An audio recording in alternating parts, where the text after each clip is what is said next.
하나님은 성탄을 미리 준비하셨습니다.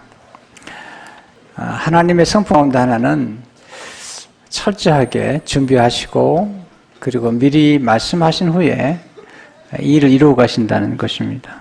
하나님은 절대 충동적으로 행동하거나 그리고 일하지 않으시는 분입니다.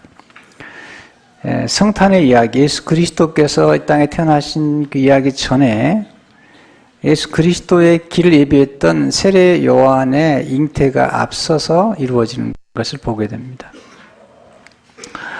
오늘 26절에 보면 여섯째 달이란 말이 나오죠. 여섯째 달에 천사 가브리엘이 하나님의 보내심을 받아 갈릴리 나사렛이라는 동네에 가서 다윗의 자손 요셉이라는 사람과 약혼한 처녀에게 이르니 그 처녀의 이름은 마리아라.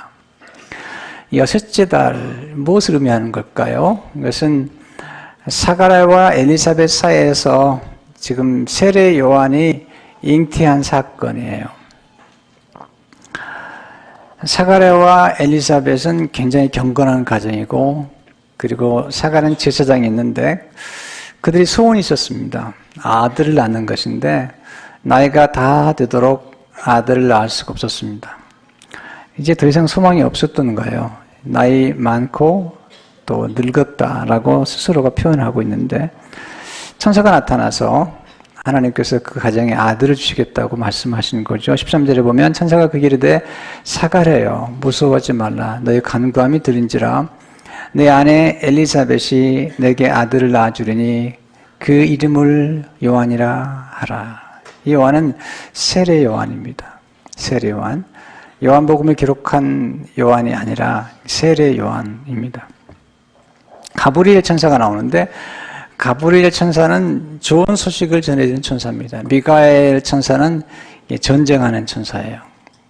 성경에 보면 천사 이야기가 참 많이 나오고요. 지금도 이 자리에 천사가 와 있습니다. 예수님이 기도하실 때도 천사가 동원되었고요. 성경에 보면 천사 얘기가 참 많이 나오는데 특별히 좋은 소식을 가져왔던 천사 중에 하나가 가브리엘입니다. 가브리엘이 아들을 낳게 될 거라는 말에 사가랴가 반응을 하는데 놀라울 수밖에 없죠. 18절 19절에 보면 사가랴가 천사에게 이르되 내가 이것을 어떻게 알리요? 내가 늙고 아내도 나이가 많으니이다.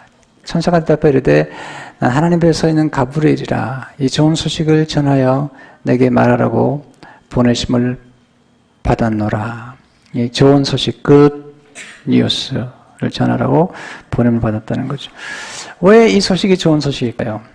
왜냐하면 예수님이 오시기 전에 반드시 세례 요한이 먼저 와서 예수님의 길을 예비해야 됩니다. 세례 요한이 와서 한 일은 회개의 세례를 베품으로 예수님이 오는 길을 예비했던 것을 보게 됩니다. 마가복음에 보면 그 예수님의 탄생 얘기보다는 세례 요한의 탄생 이야기로 시작이 됩니다. 2절의 사절을 보게 되면 1장 선지 이사야의 글에 보라 내가 내 사절을 내 앞에 보내니 그가 내 길을 준비하리라. 광야에 외치는 자의 소리가 있어 이르되 너는 주의 길을 준비하라.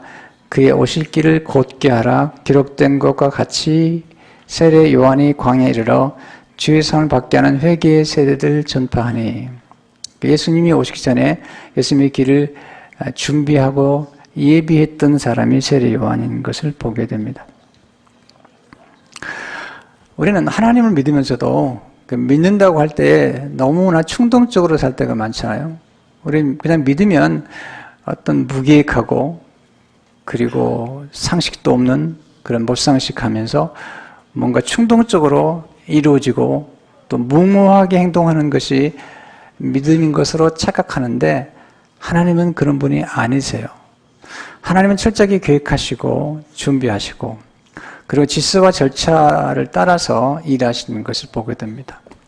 세례 요한은 율법의 마지막으로 하나님 보내신 사람이고 예수님이 오시면서 복음의 시대가 열렸고 은혜의 시대가 열린 것입니다.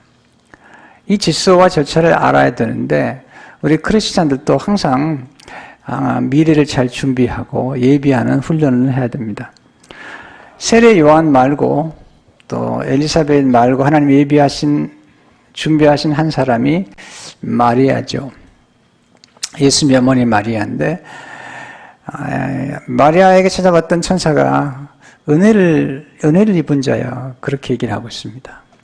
성경에서 은혜를 입은 자라고 할 때 무엇을 의미할까요? 그 말씀을 좀 배우고 싶습니다. 첫째로 은혜를 받은 사람이란 예수님을 모신 사람이죠. 이 탄생 기사, 예수님께서 태어나신 이 사건 속에 성경 전체의 스토리가 담겨 있습니다. 사실은 26절, 27절을 보게 되면 여섯째 달에 천사 가브리엘이 하나님의 보내심을 받아 갈릴리 나사렛이라는 동네에 가서 다윗의 자손 요셉이라는 사람과 약혼한 처녀에게 이르니 그 처녀의 이름은 마리아라. 예수님을 잉태했던 마리아와 그 남편, 나중에 남편 되었는데 약혼했던 다윗의 자손 요셉. 왜 여기서 하나님께서 마리아와 또 요셉을 선택했냐면 예수님 오실 때 반드시 다윗의 후손 가운데 오셔야 돼요.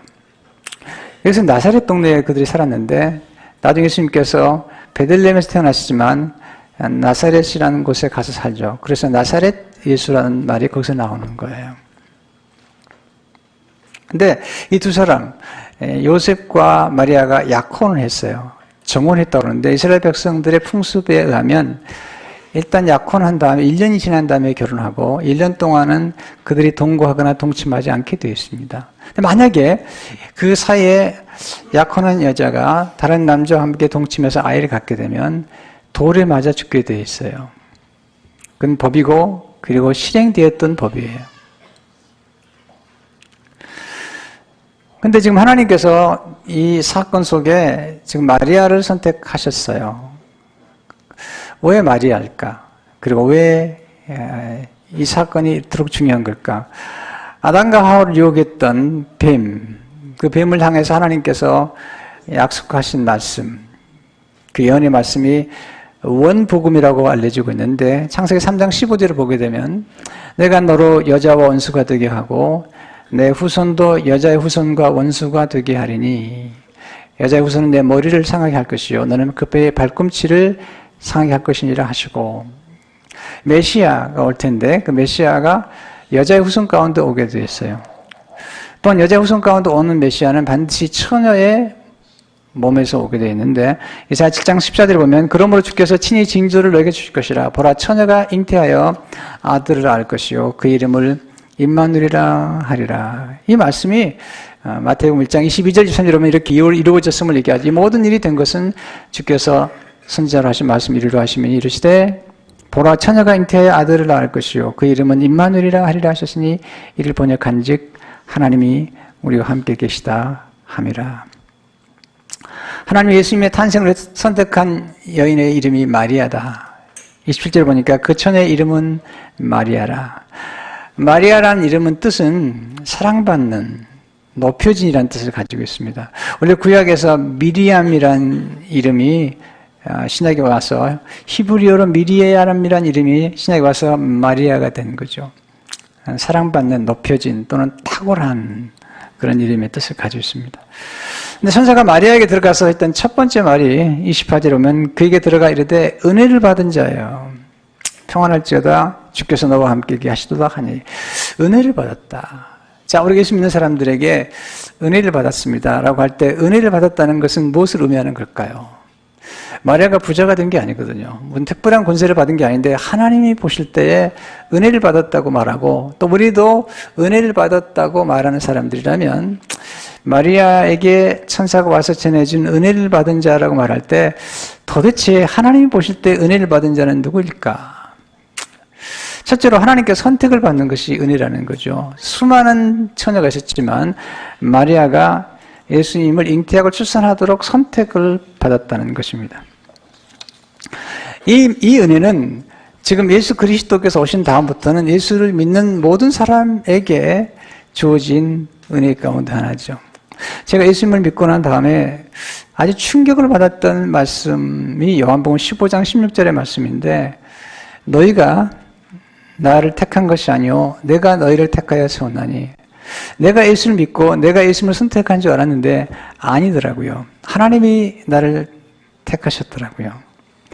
이 놀라운 메시지 속에 비밀이 담겨 있는데 하나님께서 우리를 창세전에 선택하시고 모든 신령한 복을 예비하셨다는 거죠. 선택받은 자에게 쌓아두신 신령한 복이 있는데 에베소 1장 3절에 보면 4절에 보면 찬송하시로다 하나님 곧 우리 주 예수 그리스도 아버지께서 그리스도 안에서 하늘에 속한 모든 신령한 복을 우리에게 주시되 곧 창세전에 그리스도 안에서 우리를 택하사 우리로 사랑 안에서 그 앞에 거룩하고 흠이 없게 하시려고. 하나님 선택받은 사람들은 존귀한 사람들이죠. 하나님의 사랑받은 자들인데 골로새 3장 12절을 보니까 그러므로 너희는 하나님의 택하사 거룩하고 사랑받는 자처럼 긍휼과 자비와 겸손과 온유와 오래 참으로 옷 입고 거룩하고 사랑받는 자로 선택받았다. 성도님들, 여러분 한 분 한 분은 하나님의 사랑받는 자로 선택을 받았고 또 사랑받기 위해서 태어난 사람들이에요. 사랑받고 사랑하기 위해서 태어난 사람들인데 이것은 놀라운 은혜인데 하나님의 선택, 72억인 가운데 하나님의 선택을 받았다는 것 자체가 가장 큰 은혜죠. 우리는 자꾸 은혜를 달라고 그러는데 이미 받은 은혜도 얼마나 큰가를 알아야 되죠. 두 번째, 예수님을 모신 것이 큰 은혜죠. 마리아의 몸에 예수님을 모셨잖아요. 육신으로. 성령님을 통해서 예수님을 육신으로 모셨는데 우리도 마찬가지예요. 예수 그리스도께서 오신 이후로는 우리 예수님을 영접하는 순간 영으로 예수님을 모시게 됐어요. 이게 큰 은혜죠. 네. 요한복음 1장 12절에 보면 영접하는 자 모셨다는 거죠. 곧 그 이름 믿는 자들에게는 하나님의 자녀가 되는 권세를 주셨으니 이 말씀을 너무 자주 인용하다 보니까 우리 이 말씀의 그 깊은 뜻을 망각할 수가 있는데 예수님을 영접한 후에 하나님의 자녀가 되었다는 것은 하나님의 자녀가 되는 권세를 얻었다는 것이고 하나님의 자녀가 되었다는 것은 하나님 아버지의 부요함이 곧 누리의 부요함이 되었다는 거죠. 아무 때나 하나님께 나갈 수 있고 아무 때나 나가서 하나님 앞에 구할 수 있다는 거죠. 이 놀라운 특권이에요. 이거 권세죠. 여러분 자녀들이 누리는 권세가 뭐죠? 부모에게 모든 걸 다 받잖아요. 이 모든 은혜를 부모로 받으면서도 정말 당당하게 구하잖아요. 세 번째, 예수님을 위해 쓰임받는 것이 은혜라는 것이죠. 마리아는 예수님 위해서 그의 몸이 쓰임받는 것을 영광으로 알았습니다. 많은 사람들이 이 쓰임받는 은혜가 얼마나 소중한가를 망각하는 것 같아요. 우리가 하나님의 은혜를 알려면 참 겸손해야 될 뿐만 아니라 은혜를 깨달아야 되거든요. 여러분, 은혜라는 게 뭘까요? 깨닫는 것이거든요. 근데 어떤 사람이 더 깨닫냐면 스스로가 아주 겸손한 사람이죠. 그러니까 마리아는 스스로를 비천하다고 생각했어요. 여러분, 겸손한 사람일수록 은혜를 깊이 깨달을 수가 있죠. 여러분, 스스로가 대단하다고 생각하는 사람들은 하나님의 은혜를 깊이 깨닫지 못해요. 스스로가 비천하고 부족한 죄인이라는 사실을 깨달을수록 하나님이 나를 선택하시고 또 비천한 나를 쓰시겠다고 하는 그 앞에 감격할 수밖에 없는 거잖아요. 그래서 깨닫기 위해서는 어떻게 되는가? 깊이 생각할 때 우리는 은혜를 깊이 깨닫게 되죠. 생각이라는 것은 깨달음이 태어나는 거예요. 생이라는 그 단어는요, 이게 살아나는 거거든요. 살리는 것. 각은 각성하다. 각성하다는 말이 깨닫는 것인데 깊이 생각할 때 깨달음이 태어나는 것을 보게 됩니다. 마리아는 생각하는 여자입니다. 누가복음에서 계속 보면 우리가 이제 성탄절날 말씀드리겠습니다만은 마리아는 깊이 생각하는 사람이죠. 천사의 말을 듣고 29절에 보니까 마리아가 그 말을 듣고 놀라 이런 인사가 어찌함인가 생각하는 사람. 나중에 천사의 방문을 받은 다음에 또 엘리자벳을 만난 다음에 하나님을 찬송하는 찬송이 마리아의 송가라 그러는데 노래 부를 때 스스로를 비천하다고 얘기하잖아요. 1장 46절 48절 보면 마리아가 이르되 내 영혼이 주를 찬양하며 내 마음이 하나님 내 구주를 기뻐하였음은 그의 여정의 비천함을 돌아보셨습니다. 보라 이제부로는 만세의 날을 복이 있다 일컬으로다. 이렇게 본 스스로가 비천하다고 생각하는 사람이기 때문에 하나님이 그의 몸을 쓰시겠다고 할 때에 그게 감격하고 감사한 거잖아요. 여러분, 우리 몸이든지 우리의 재산이든지 우리의 재능이든지 은사든지 간에 우린 누군가를 쓰고 있는 거예요. 어떤 사람들은 자기의 재능을 자기의 탁월한 재능들을 회사를 위해 쓰는 사람도 있죠. 남 돈 벌어주는 일에 쓰는 사람도 있고요. 또 어떤 사람은 나라를 위해서, 어떤 사람은 군인으로서. 근데 하나님께서 하나님을 위해서 쓰시겠다고 하시는 거잖아요. 그걸 영광스럽게 생각해 본 적 있어요? 어떤 분은 정말 사업이 잘 되는 분이 계셨어요. 진짜 돈이 정말 얼마나 많은지 몰랐는데요.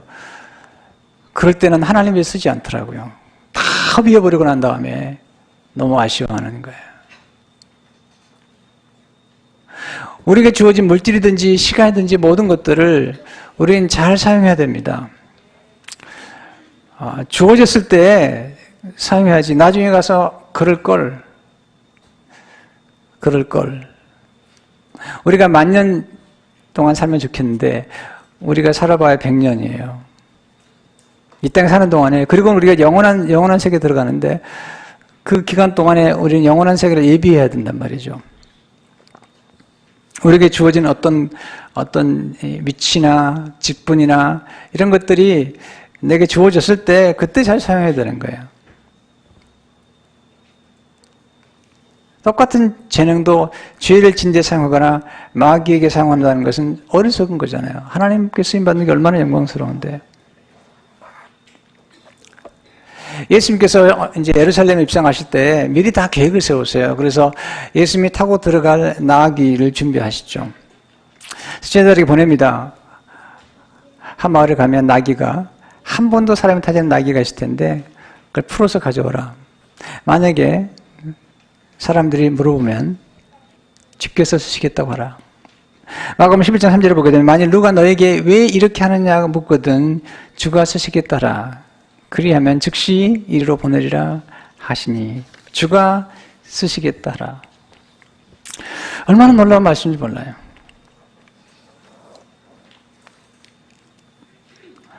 우리의 삶 가운데 우리의 가장 귀한 것들을 누구를 위해 사용할 것인가?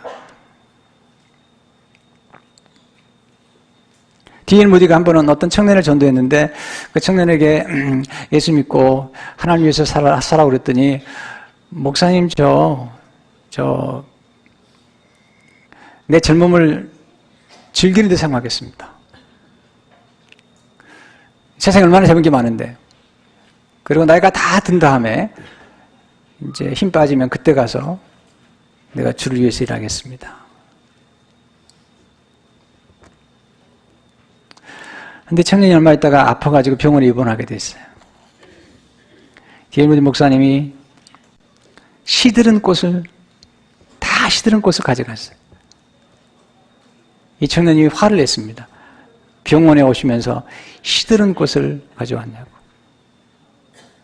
물론 요즘 나이가 드신 분들이 시들었다는 얘기 아닙니다. 오해하지 마세요.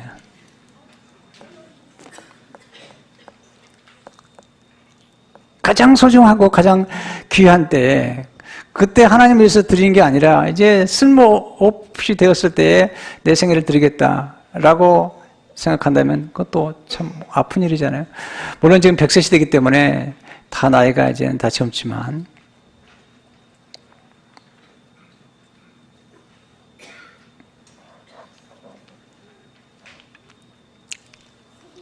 주가 쓰시겠다라. 여러분 쓰임 받으려면 겸손해야 되는 거예요. 스스로가 대단하다고 생각하는 사람은 하나님이나 하나님의 교회에서 쓰겠다고 말씀할 때 교만을 부리더라고요. 여러분 사울 왕이 하나님이 그를 쓰시겠다고 왕으로 세웠잖아요. 근데 교만하니까 그걸 귀히 여기지 않으니까 그의 왕관을 다 빼앗겨 버립니다. 그의 가진 모든 것들을 빼앗겨 버리는 거예요. 얼마나 놀라운 특권입니까? 네. 우리가 살아가면서 하나님이 우리에게 주시는 것들이 얼마나 귀한데 그것을 주님을 위해서 쓰시겠다고 할 때 기쁨을 드려야죠. 그리고 하나님께서는 하나님이 쓰시고 나면 반드시 보상하시거든요. 성에 보시면 하나님이 쓰시고 보상하지 않은 사람이 없습니다. 손해보는 게 하나도 없어요. 하나님을 위해서 쓰임받으면 하나님께서 반드시 위로하시는데 그 위로 속에는 엄청난 보상이 담겨 있는 거잖아요.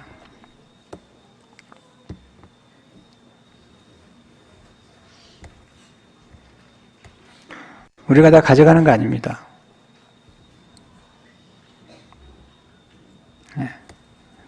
주께서 쓰시겠다라. 우리의 물질도, 우리의 건강도, 우리의 재능 권사도 하나님이 주셨는데 주님이 원하실 때 쓰임받는 게 얼마나 귀중하고, 그리고 스스로가 나같이 비천한 사람인데 하나님 쓰시겠다는 할 때 그 감격이 있어야 되잖아요. 제 어머님이, 제가 신학교 가겠다 그러니까, 제 아버님은 좀 믿음이 없으셨어요. 제 어머님은 참 믿음이 좋으셨으니까, 제가 신학교 가겠다니까 제 어머님이 한 말을 지금도 잊지 못해요. 내 비천한 몸에서 주의 종이 나오다니 내가 너를 위해서 평생을 기도하겠다.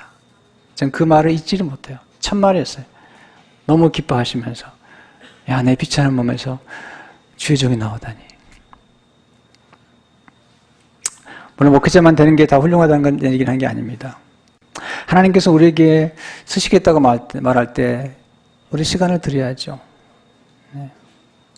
그 많은 에너지들을 우리 너무나 쓸데없는 데 사용할 때가 많잖아요. 그 많은 돈들을 얼마나 낭비합니까? 네. 얼마나 많은 사람들이 도박에, 마약에 그 많은 재능들을 낭비하고 맙니까?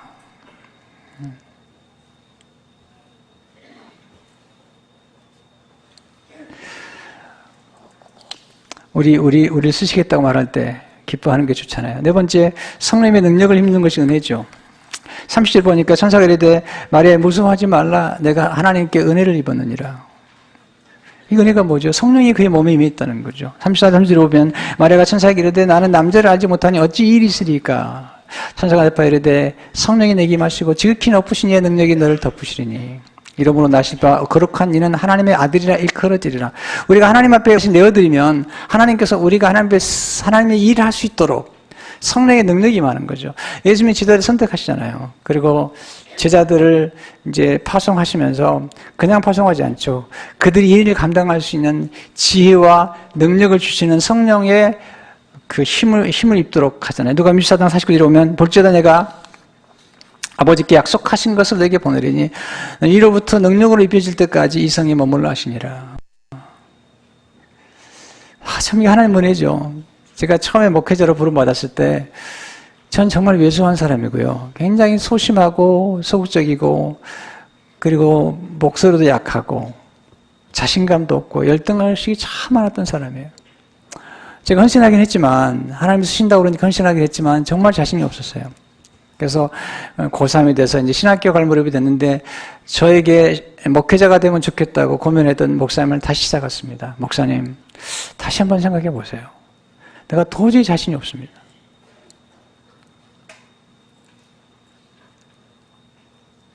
제가 머리가 좋은 것도 아니고 몸이 건강한 것도 아니고 또 발음도 정확하지 않았어요. 제가요, 이 발음이 정확하지 않은 발음을 연습하느라고 얼마나 노력한지 안다면 여러분 놀랄 거예요.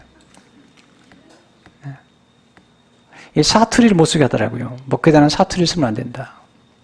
그래서 제 발음을 정확하게 하느라고 얼마나 노력했나 몰라요. 특별히 예배, 예수라고 할 때 이게 제 발음이 안 돼가지고요. 1000번, 2000번, 10,000번 연습한 사람이에요. 거기다 또 입도 크게 안 벌리잖아요. 제가 설교할 때. 입도 크게 안 벌리면서 정확하게 발음하기 얼마나 어려운지 아십니까?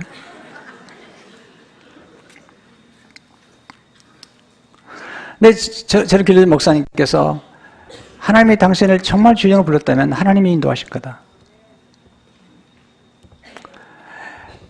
이 소심하고 이 자신감이 없었기 때문에 강단에 설 때마다 늘 자신감이 없는 거죠. 늘 내 자신과 수없이 싸웠어요. 올라갈 때마다 너무나 작은 나, 이 자신감이 없는 나를 이기느라고 올라갈 때마다 하나님 힘주세요. 근데 성령님께서 저에게 함께 하시면서 점점점 지혜를 주시고 능력을 주시고 또 이렇게 자신감도 주셨어요. 우리가 하나님 앞에 쓰임받기 원할 때 드리기만 하면 하나님 나머지는 하나님이 도와주십니다. 이게 마리아가 하나님 앞에 자신을 내어두니까 성령께서 임하셔서 상상할 수 없는 일을 이루신 거잖아요. 두 번째, 예수님의 이름 속에 우리는 성탄의 비밀이 담겨 있는 걸 알아야 되잖아요. 30절 오면 보라 내가 잉태하여 아들을 낳으니 그 이름을 예수라 하라. 우리 성탄절에 주인공이 누군가를 망각할 때가 많잖아요. 예배드릴 때도 많잖아요. 여러분 가끔 돌예배를 가보면 그 돌예배의 주인공이 누구죠? 어린아이죠. 근데 엄마가요, 머리를 막 힘주고 가요. 시집 가는 줄 아나 봐. 아이가 주인공이잖아요. 아이는 엄청 고생하고요. 엄마, 아빠는 손님들 맞이하고 또 온 사람들은 아이는 잠깐 보고 그냥 먹느라고 정신이 없어요. 가끔은 질문하게 되죠. 오늘 주인공이 누굴까? 이 성탄의 주인공은 누구죠? 예수님이시잖아요. 성탄절에 너무 분주하게 움직이고 또 성탄절 25일 날, 24일 날에 예수님을 망각하고 사는 사람들이 얼마나 많아요. 예수님 이름 속에 예수님이 누구신가가 나오잖아요. 첫째, 예수님은 구원자시라는 거죠. 예수라는 이름은 원래 여호수아라에서 나왔는데 하나님은 구원이시다, 그런 뜻이죠. 우리를 죄 가운데서 구원하시는 구원자시다. 두 번째, 예수님은 왕이시죠. 오늘 32절 33절을 보게 되면 그가 큰 자가 되고 지극히 높으신 이의 아들이라 일컬어질 것이요 주 하나님께서 그 조상 다윗의 왕위를 그에게 주시리니 영원히 야곱의 집을 왕으로 다스릴 것이며 그 나라가 무궁하리라. 왕이시다. 어떤 왕일까? 예수님은 능력의 왕이시라는 거죠. 모든 권세를 가지신 왕이시다. 그런 까닭에 우리는 하나님 의지할 수, 예수님 의지할 수 있잖아요. 예수님은 사랑의 왕이시죠. 왕이 자기 백성을 위해서 목숨을 내어주신 거죠. 여러분, 사랑이라는 것은 뭐를 알 수 있는 희생이잖아요, 희생. 여러분, 어머니의 사랑이 가장 하나님의 사랑을 닮은 까닭이 뭐냐면 어머니의 사랑은 계산하지 않습니다. 피를 쏟아주고 물을 쏟아주고도 늘 죽어도 아쉬운 게 어머니 사랑이 부모의 사랑이잖아요.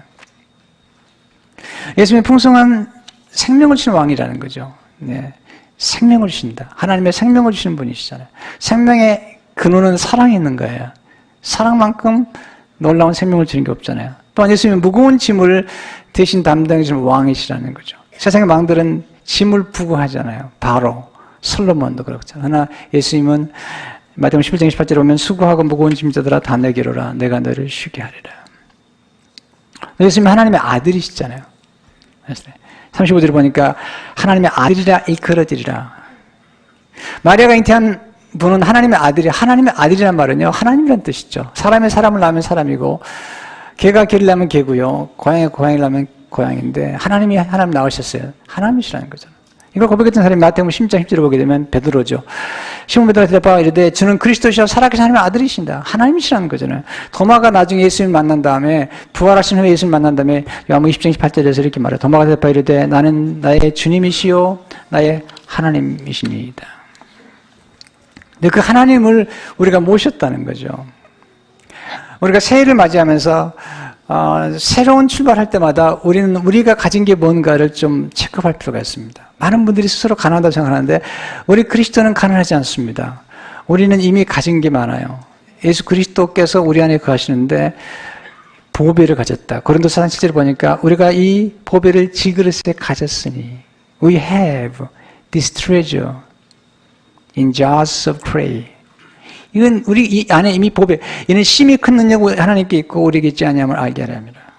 우리가 가진 게 얼마나 많은데 우리가 가진 것을 사용하지 않고 있죠. 우리가 가진 것을 기억이지 않아요. 여러분 정말 안타까운 뭐냐면 우리는 하나님 우리에게 이미 주신 은혜와 이미 주신 권세를 사용하지 않고 있다는 거예요. 활용하지도 않고 있다는 거죠. 감사하지도 않고 있다는 거죠. 이것은 비극이죠, 비극. 이미 예수가 이미 권세를 주셨죠. 우리 안에 하나님이 계셔서 구하라 그러면 너에게 주실 것이라 말씀하셨고 성령의 도우심 받게 되면 지혜와 총명의 신이요 모략과 재능의 신이요 지식과 를 경하는 그 성령께서 함께 하시게 되면 정말 탁월한 사람이 될 수 있는 거죠. 그러면 이 마리아가 이렇게 복을 받은 게 뭘까요? 믿었기 때문에. 믿는 자가 복이 있는 거죠. 네. 처음에 어떻게 처녀가 아이를 낳을 수 있습니까? 그렇게 질문할 수 있잖아요. 왜냐하면 그런 일이 없었으니까. 그때 천사가 1장 36절 37을 보게 되면 보라 내 친족 엘리사벳도 늙어서 아들을 배웠느니라 본래 임신하지 못한다고 알려진 이가 이미 6달이 되었나니 대저 하나님의 모든 말씀은 능하지 못하심이 없느니라. 하나님 말씀하셨다면 처녀가 아들을 낳을 수 있다라고 말씀하신 거예요. 성령께서 역사하시기 때문에 그때 마리아가 놀라운 고백을 하죠. 38절에 마리아가 이르되 주의 여정이오니 말씀대로 내게 이루어지이다 하며 천사가 떠나가니라. 무슨 말이냐면 나는 아직 내 정혼한 약혼한 남자와 동침하지도 않았습니다. 그런데 내가 아이를 가지면 전 돌에 맞아 죽습니다. 그래도 말씀대로 이루기 원합니다. 내가 오해를 받고 내가 사랑하는 요셉과 헤어지냐 하더라도 하나님의 말씀대로 이루어지기를 원합니다. 이것은 놀라운 믿음이고 놀라운 반응이죠. 이 소식을 들은 다음에 그의 멘토, 영적인 멘토인 엘리자벳을 찾아가죠. 사가랴의 남편 찾아갑니다. 그때 엘리자벳이 놀라운 축복을 해주죠. 1장 39절 40절 보게 되면 이때 마리아가 일어나 빨리 서골로 가서 유대 한 동네에 이르러 사가랴의 집에 들어가 엘리자벳을 문안하니 엘리자벳이 마리아가 문안함을 들으며 아이가 복중에서 뛰노는지라 엘리자벳이 성령의 충만함을 받아 큰 소리로 불러 이르되 여자 중에 내가 복이 있도다. 내 태중의 아이도 복이 있도다. 그렇게 축복을 해주는 거잖아요. 그렇죠. 이런 축복이 어디 있습니까? 예수님 모셨으니까. 그러면서 그 나이 많은 엘리자벳이 어린 자기의 멘티요 친족인 마리아에게 이렇게 고백을 합니까? 43절을 보면 내 주의 어머니가 내게 나오니 이 어찌된 일인가? 보라 내 문하는 소리가 내 귀에 들릴 때 아이가 내 복중에서 기쁨으로 뛰놀았도다. 내 주의 어머니라고 그러잖아요. 이것은 놀라운 고백이죠. 나이를 떠나서. 그래서 45절을 보면 주께서 하신 말씀이 반드시 이루어지라고 믿은 그 여자에게 복이 있도다. 성경은 누가 복이 있냐면 믿는 자가 복이 있다는 거죠. 우리가 이 땅을 떠나게 된 다음에 영원한 세계에 들어가는데 예수 그리스도를 믿는 사람이 영생을 얻게 되고 그리고 예수님을 통해서 영원한 축복 속에 들어가잖아요. 이거 가장 큰 복이죠. 믿는 자가 복이 있는 거죠. 하나님은 믿는 자와 함께라서 의심하는 자가 아니라 우리가 가끔 의심할 수도 있고 의혹할 수도 있고 질문할 수 있지만 결국 가서 마리아처럼 믿는 자 그리고 사가랴와 엘리자벳처럼 마지막 가서 믿는 자가 복이 있고 하나님께서 믿는 자와 더불어 일하시는 것을 보게 되잖아요. 믿음은 불가능한 걸 가능하게 하는 거예요. 여러분 가능한 걸 가능하다고 말하는 것은 누구나 할 수 있는 거죠. 그것은 자연적인 믿음이잖아요. 그런데 이건 한 번도 역사적이 없었던 거예요. 처녀가 잉태해서 아들을 낳는 거 없었던 거예요. 하나님께서 하시겠다는 거죠. 우리가 알지 못하는 해결책, 우리가 알지 못하는 길, 우리가 생각할 수 없는 하나님의 섭리들 이건 우리 삶 가운데 난관과 고난과 함께 찾아오는 거예요. 그런데 거기서 하나님을 정말 신뢰하게 되면 내가 생각했던 A도 B도 아닌 또 더 아주 특별한 길로 우리 인도하시는 거예요. 이게 하나님께서 우리 역사하시는 거잖아요. 여러분 비천하다고 낙심하지 마세요. 비천한 여인 선택하신 거예요. 가난하다고 낙심하지 마세요. 마리아와 요셉은 가난했어요. 예수님 모시고 베들레헴 갔는데 사관 아이를 낳을 만큼 방에 들어갈 수 없었던 거죠. 힘이 없다고 절망하지 마세요. 예수 그리스도께서 오셔서 우리 가운데 함께 하시게 되면 놀라운 역사가 나타나잖아요. 여러분 여인에게서 가장 위대한 게 뭔지 아세요? 생명을 잉태하고 출산하는 거예요. 이건요 남자가 결코 누릴 수 없는 영광이에요. 여인이 많은 사람들이 요즘 아이를 낳으라면 결혼하라고 하면요 젊은 여자들이 아이를 안 가지려고 그래요. 몸매가 구긴다나요? 여러분 여인이 존재하는 가장 큰 영광이 뭔지 아세요? 아이를 잉태하고 생명을 낳고 생명을 키우는 거예요. 이건 놀라운 영광이에요. 이건 아무나 할 수 있는 게 아니에요. 생명을 잉태하고 생명을 키우는 것만큼 영광스러운 게 없는 거죠. 만약에 마리아가 예수님을 잉태하는 것을 거부했다면 인류의 구세주가 없는 거예요. 세례 요한이 이 땅에 왔다는 게 얼마나 놀라운 것입니까? 보세요. 어제 말씀드렸지만 모세가 태어날 때 모세 한 사람을 구원함으로 이스라엘 민족 전체를 구원하는 역사를 일으키잖아요. 거기에 5명의 여인이 동원됩니다. 그 당시에 산파했던 십보라 부활한 여인이 동원되고요. 거기에 모세 어머니 여게벳이 모세의 누이 미리암이 그리고 애굽의 바로 왕의 공주가 동원돼가지고 그것도 예수 믿지 하나님 믿지 않은 사람까지 동원해서 모세를 살리는 거죠. 모세 한 사람이 태어나서 성장함으로 이스라엘 전 민족이 구원을 받게 되는 놀라운 역사가 나타나잖아요. 여기서 우리가 한 생명을 낳고 키우는 게 얼마나 영광스러운지. 여인들이요. 여러분 생각 가운데 결혼해서 아이를 낳을 기회가 있다면 그리고 그런 아이를 낳는 영광이 있다면 주저하지 말아야 되고 그것이 큰 축복인 걸 알아야 됩니다. 만약에 그런 기회가 없다면 입양을 해서라도 직접 데려다 키우지 않더라도 지난번에 컴패션처럼 우리가 서포트를 해서라도 사람을 키우는 것이 중요한 것입니다. 마리아의 믿음은 대단하잖아요. 믿을 수 없는 거 믿은 거예요. 그 믿음의 기적을 낳고 그 믿음의 영향력이 마리아의 믿음의 영향력 때문에 전 인류가 구원받고 전 인류가 주 앞에 돌아오는 은혜를 베푸게 된 거죠. 믿는 자가 복이 있는 겁니다. 오늘 여러분 믿는 자가 되어서 이 성탄에 큰 축복을 누리시길 주의 이름으로 축원합니다. 하나님 아버지, 오늘 성탄의 기쁜 소식을 함께 나눴습니다. 우리도 마리아처럼 이미 은혜를 받은 자입니다. 우리도 선택을 받은 자요, 예수님 모신 자요, 예수님께 쓰임받는 자들입니다. 그리고 성령의 능력을 힘입었습니다. 존귀하신 구원자 예수님, 그리고 왕이신 예수님, 하나님의 아들이시오 하나님이신 예수님을 우리가 모셨습니다. 그 권세를 받았습니다. 이제 하나님의 영광을 해서 우리도 쓰임받게 도와주시고 의심하는 자가 아니라 믿는 자가 되게 하시고, 그리고 우리에게 주신 귀한 사명을 잘 감당할 수 있도록 축복해 주옵소서. 예수 이름으로 기도합니다. 아멘.